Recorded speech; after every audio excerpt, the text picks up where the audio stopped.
Turkey, I met someone new just several years ago.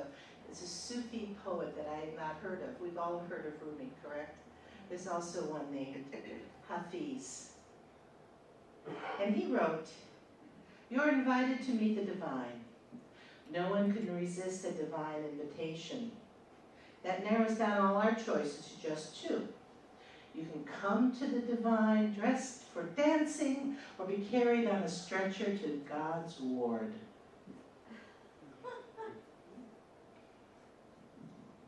What on earth does this mean? And why do we care? Well, first of all, you're invited to meet the divine. You are being called to express more of God as you. You're constantly being invited in a higher, freer, fully expanded version of life, living itself as you. All right, so this is an invitation. You're invited to meet the divine. You're invited to meet that God within you, that precious spark that is your divinity. And it's within each one of us. And some of us, we get dressed up, don't we, for the dance to the divine. And others, remember that cosmic thwack?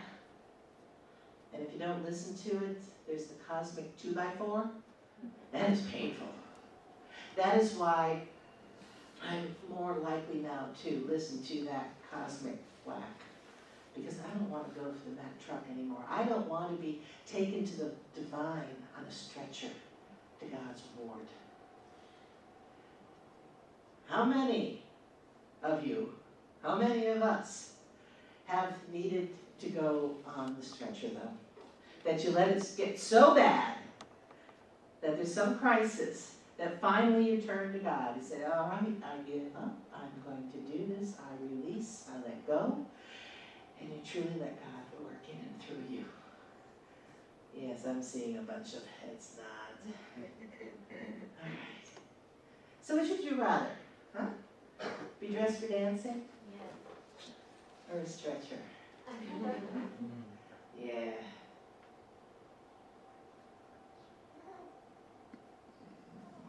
All right, let's suit up. First of all, what's a paradigm? I already blew my joke here. All right? It is not this. It is not $2. According to Webster, a paradigm is a philosophical or theoretical framework of any kind. And back in the 70s, late 60s, about when they were landing on the moon, paradigm was the in phrase. And we were supposed to shift paradigm.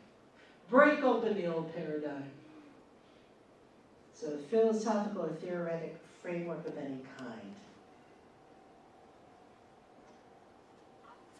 Do you have a paradigm? Of course you do. We all have paradigms. That's what makes it so precious. Now, and the paradigms, it actually, you can get glasses and have them paradigm glasses, right?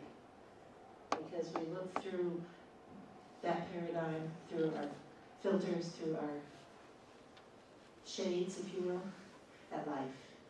Everything that we see is colored by whatever paradigm we're looking through, whatever glasses we're looking through, whatever filters. All right, this is, you getting the image here? There is a Newfound minister, Dr. Harry Morgan Moses, who once coined the term habitudes. And habitudes are habits of attitude. And that's exactly what a paradigm is. It's a habit of attitude. Now, there's an interesting thing about them. We get very tight ownership of our paradigms, don't we? Yeah. It amazes me, see how people view the world, and I'm right, and you're wrong. And I heard a story, another minister shared, that she and her husband were going home to her mom's house to visit, and her mom was the queen of the pie. She made crust that was flaky and delicate and melted in your mouth. And her mom said, "Oh, I'm so glad you're coming. I'm making Dave's favorite pie." That was the husband. And they were so excited because his favorite pie was cherry. And when they arrived, she said, "I'm so glad you're here. I've got the pie for you."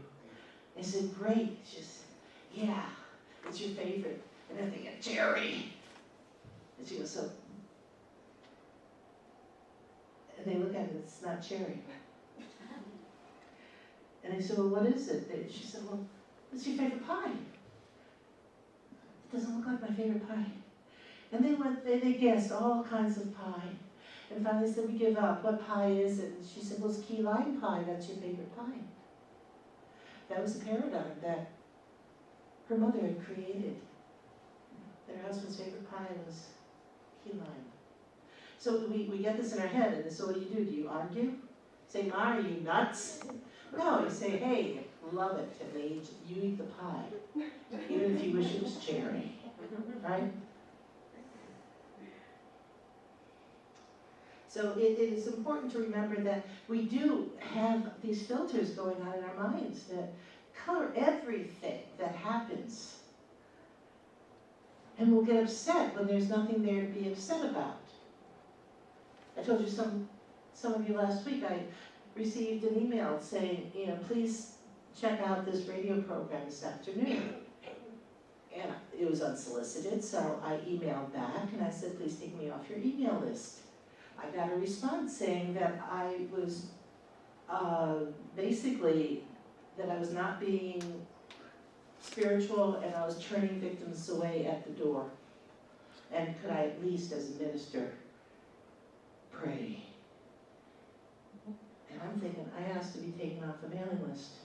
And I emailed back, I said, "You don't know our community, you don't know me, so I didn't find your comments appropriate.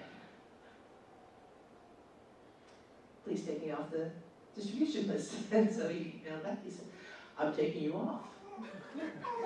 But I know you people, I reached out to you." And I think, I don't know who you are. And I looked and I thought, World War III is coming.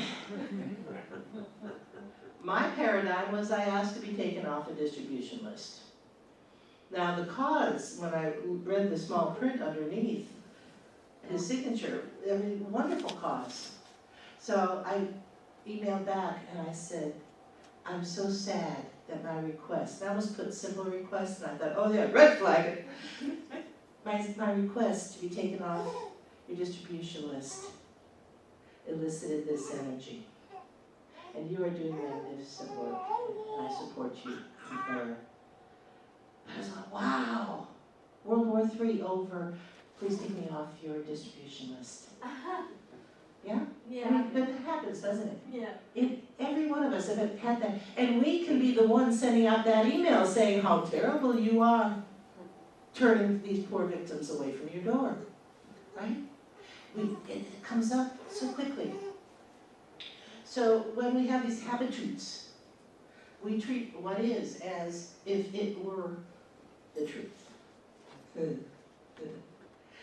And these habitudes, they shape our logic. I mean, have you ever said, "I just don't see how that can happen"?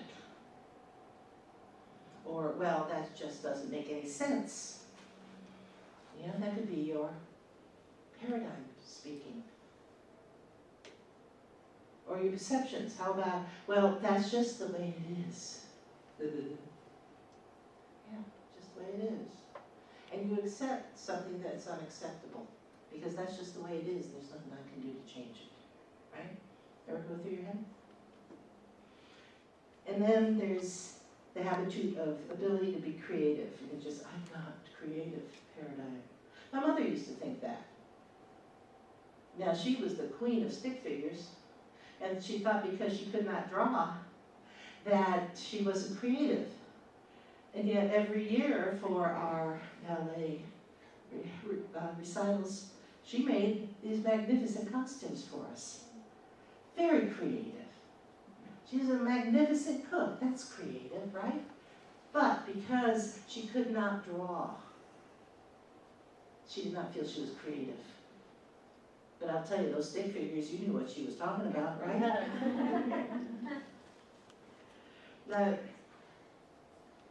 The founder of religious science, Ernest Holmes, wrote about paradigms. Now, he doesn't really use the term because it wasn't popular back when he wrote this, but it really speaks to what we're addressing this morning.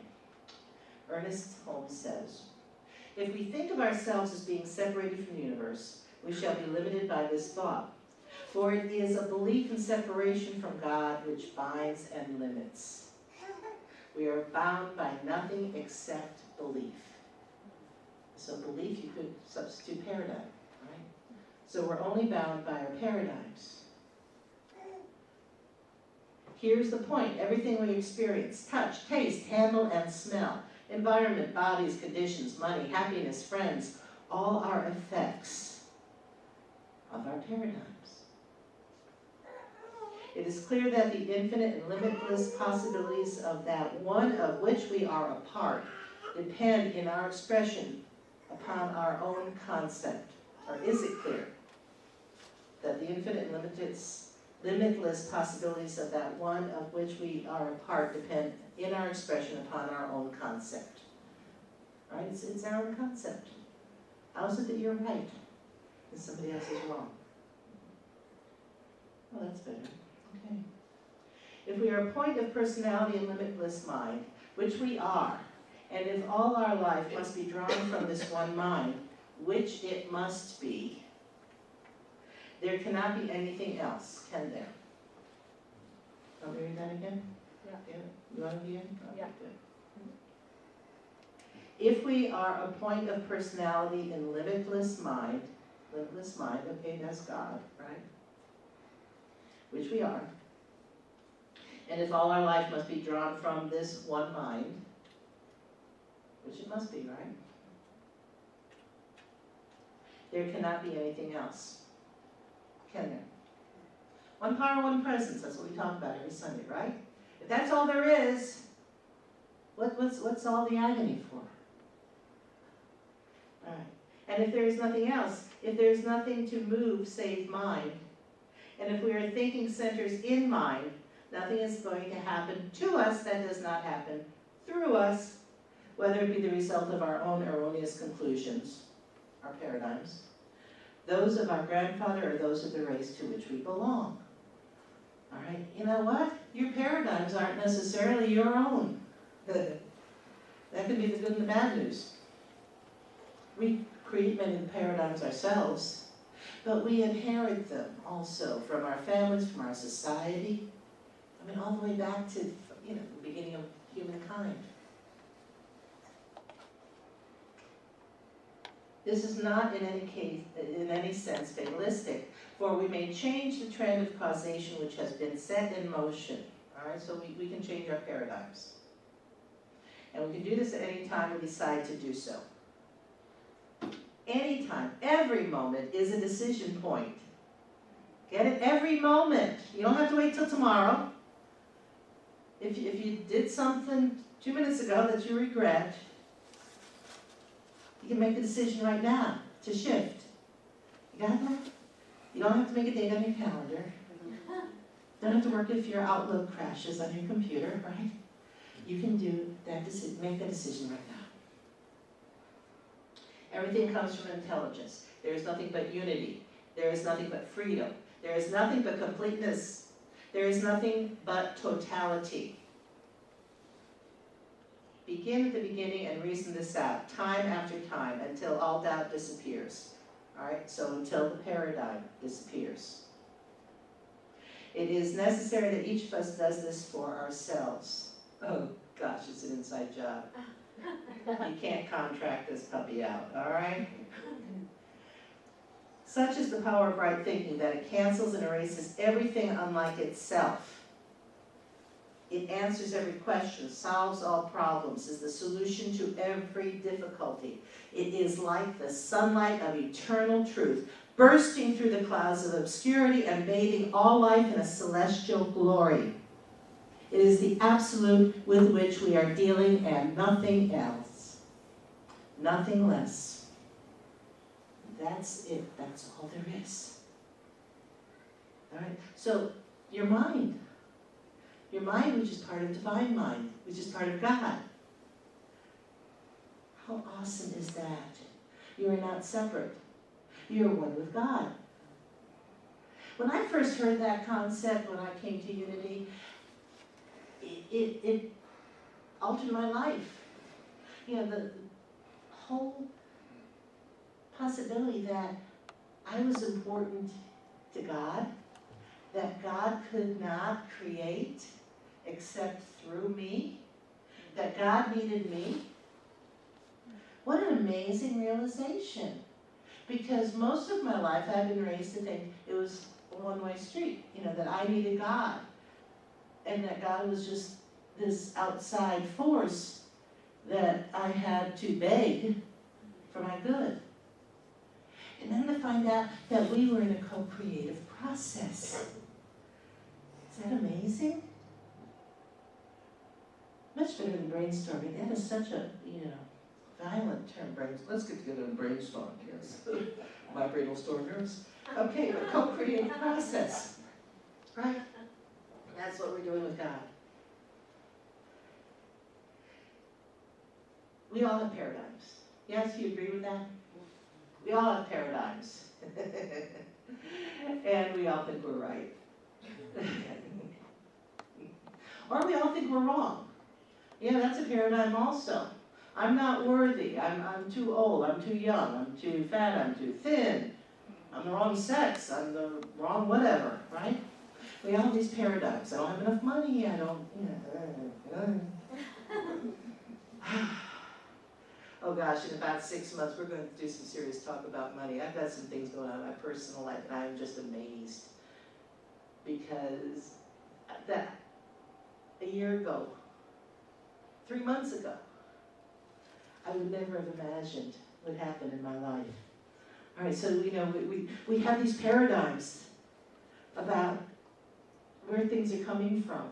And we have to keep going back to God is my source in all things. I live in an abundant universe. And I claim it now. Where did I hear that before? It's right every Sunday. Okay. And what I'm having fun with is paradigm, this great paradigm of getting old. And there used to be the paradigm, once you retired, that was it, right? Right, guys? Nothing else after that.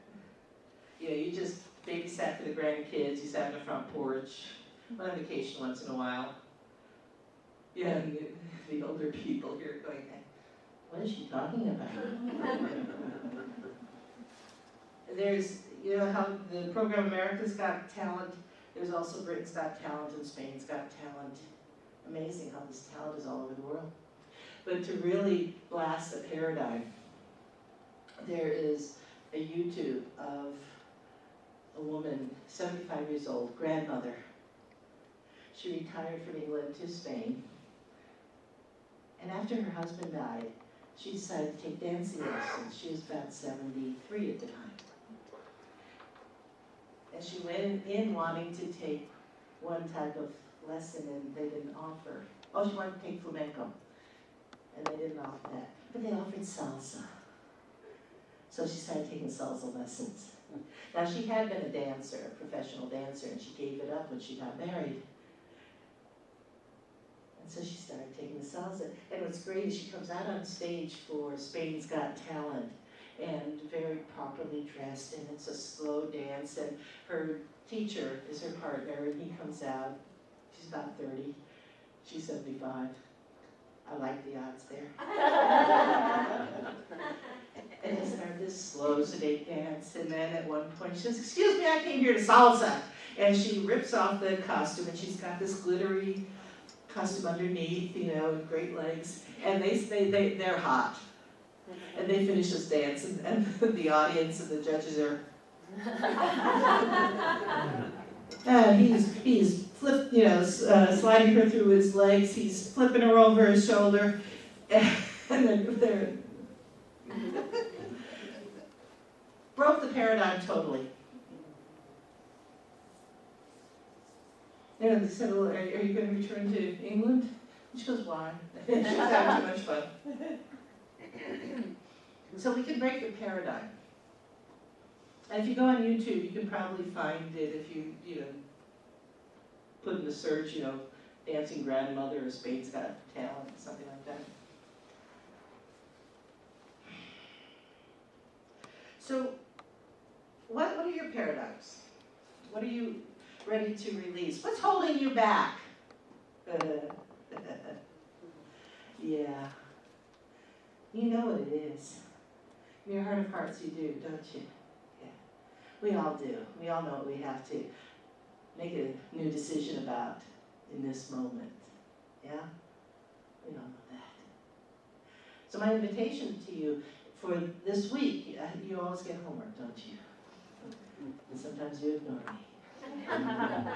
And I forgive you. I do a worksheet on you every Wednesday night. And I forgive you. But the homework is to be aware. And everything that starts to come up for you, you see a thought come up and you say, what is that? I don't like that. Ask yourself, is that true? Is it true? Because you have the answer in you. You know in your heart of hearts. And here's a guideline. If it's painful, it's probably not true. What do you mean concept? Yeah, somebody's sighing over there. So love, is that paradigm true? Yeah. Yeah, makes me feel good. Yes. Anger, frustration, is that real? I mean, is that a good paradigm? Does that help you? Is that true? You have that energy come up? It doesn't feel good. All right? Does that help? Feels good? Doesn't feel good. So every time, does it feel good? Is it true? And in every moment, stay in gratitude. Remember gratitude, even when it's painful. Why be grateful for pain? What is pain there for? To tell you there's something for you to look at. If your body's in pain, it's telling you that there's something that you need to address. When your emotions are painful, it's telling you there's something for you to look at. Not wallow in it. Look at it. Say, is this true?